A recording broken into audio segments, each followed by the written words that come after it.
அந்த காலத்துல கலை அழகியும் தர்ம சிந்தனையும் காட்ட அசல் அரிசி மாவுல போட்டாங்க. இப்ப வெறும் சுண்ணாம்பு பவுடர். ஆமா, அது என்ன சார் கையில? படம். தெய்வ படமா? கொடுங்க.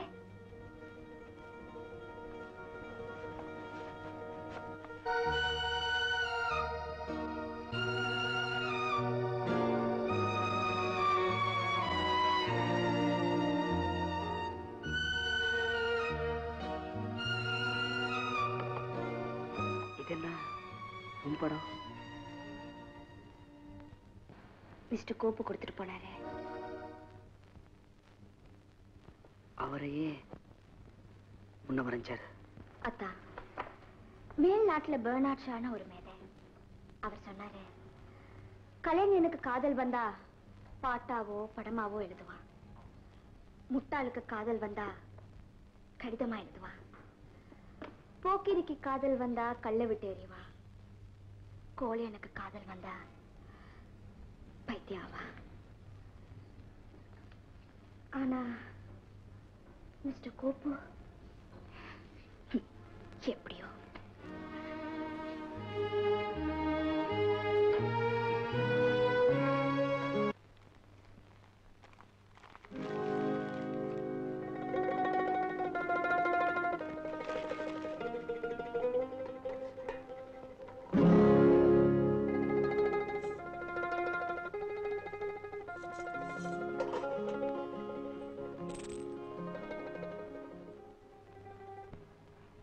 இதெல்லாம் என்ன சித்தி? தெரியல.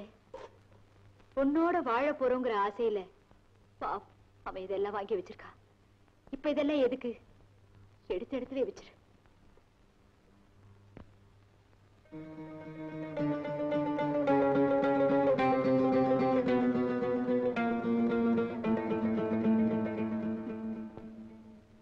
பொன்னி, நூல் போகிற தூரம் தான் காத்தாடி போகும். ஆனா மனுஷங்க நினைப்பு இருக்கே, அது போற தூரத்துக்கு கணக்கே இல்லம்மா. அப்போ அத்தா என்ன சொல்லு சித்தி, சொல்லு. காலேஜ் வரைக்கும் போய் படிச்சியே, உன் அத்தா மனச உன்னால புரிஞ்சுக்க முடியல பாரு. சித்தி, சொல்லக்கூடாது, ஆனா மனசு கேட்கல, சொல்லிட்டு. சித்தி, அவர்னால நான் பாசம் வச்சேன், பக்தி வச்சேன். அவர் தனக்காகத்தான் என்ன வளர்த்தாருன்னு நான் நினைக்கவே இல்லை. இப்போ நான் நன்றி கெட்டவள்னு என்ன தீர்மானிச்சிருப்பாருல்ல. நிலத்துல விளையிற தானியம் மத்தவங்களுக்காகத்தான், ஆனா நெஞ்சில விளையிற அன்பு தனக்காகத்தாமா. அதையும் மருது உனக்காக விட்டு கொடுத்தா. இப்ப அதுவும் பிரயோஜனம் இல்லாம போச்சு. இப்ப கூட நீ சரின்னு சொன்னா உங்க கல்யாணத்தை நான் முடிச்சு வைக்கிறேன். வேண்டாம் சித்தி. ஏமா? நான் இன்னொருத்தருக்கு மனசு கொடுத்துட்டேன். அவன் தான் செத்துட்டானே. அவர் நினைவு இன்னும் சாவல. ஒருத்தனை கட்டி தாலி எழுந்தவ கூட மறுபடியும் கட்டிக்கிறாமா. அவங்க மனசு அப்படி, என் மனசு இப்படி. அப்போ நீ இப்படி இருந்துட போறியா?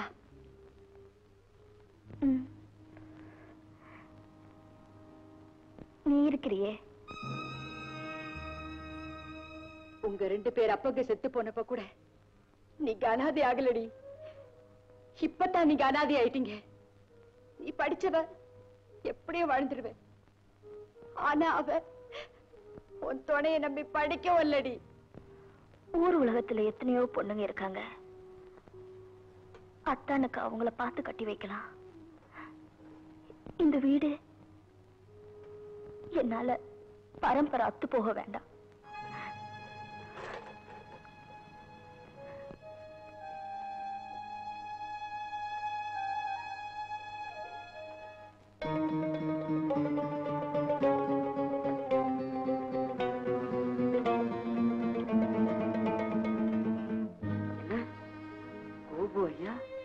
கன்னியாகுமரிக்கா போயிட்டாங்க?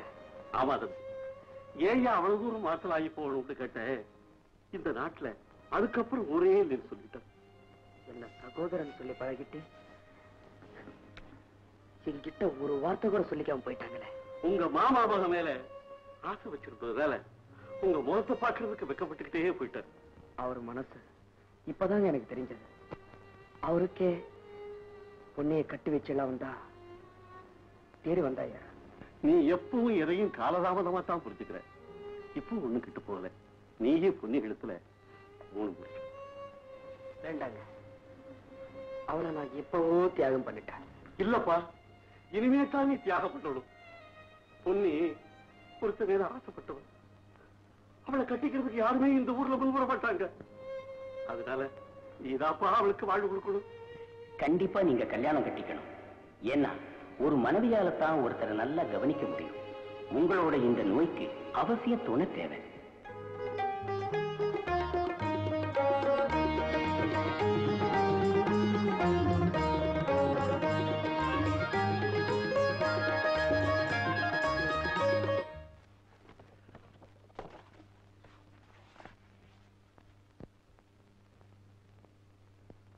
அதை விட்டுடுங்க.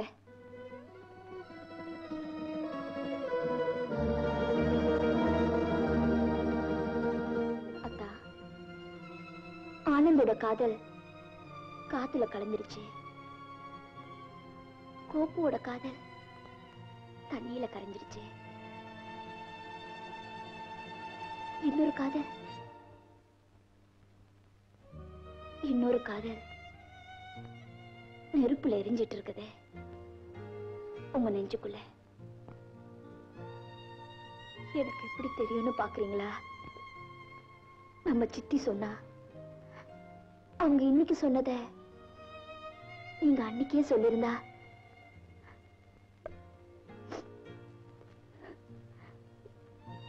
எனக்குன்னு ஒரு வாழ்க்கைய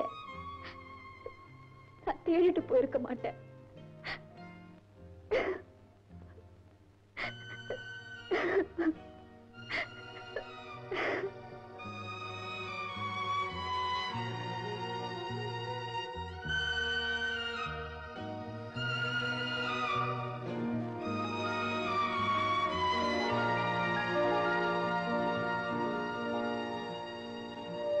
ஏன் அப்படி பாக்குறீங்க?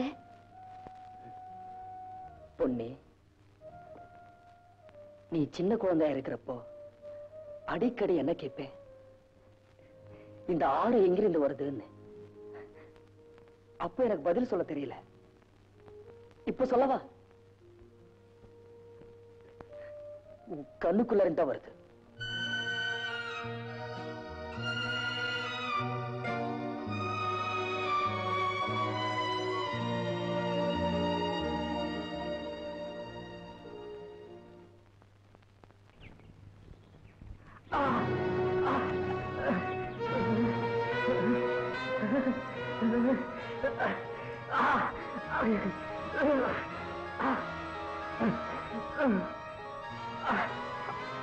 ஐயோ,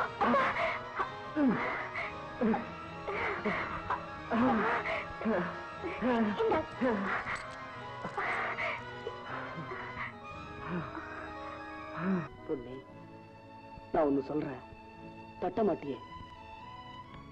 சொன்னாதானே தெரியும். நீ கல்யாணம் செஞ்சுக்கணும். யார? இனிமே நீ யார விரும்புவியோ அவரை. அப்போ நீங்க? என்னை பத்தி கவலைப்படாத. என்னை பத்தி நீங்க கவலைப்படுறப்போ உங்களை பத்தி நான் கவலைப்படக்கூடாதா? என் நிலைமை பார்த்தேன்ல, ஒரு பட்டை மரத்தோட பச்சை மரத்தா ஒட்டு போட முடியுமா? மரம் வேற, மனுஷங்க வேறத்தான். பொண்ணே, நீ ஒருத்தனை கல்யாணம் பண்ணிக்கிட்டு சந்தோஷமா வாழணும்னு ஆசைப்படுறம்மா. அத்தா. ஆமாம்மா, நான் இன்னும் கொஞ்ச நாள்ல இந்த இழுப்புனாலேயே என் இளமை போய் என் அழகு போய் கடைசியில ஆணும் போயிடுவேன். ஆனா ஆனா நீ வாழணும் அம்மா, மகராசியா வாழணும்.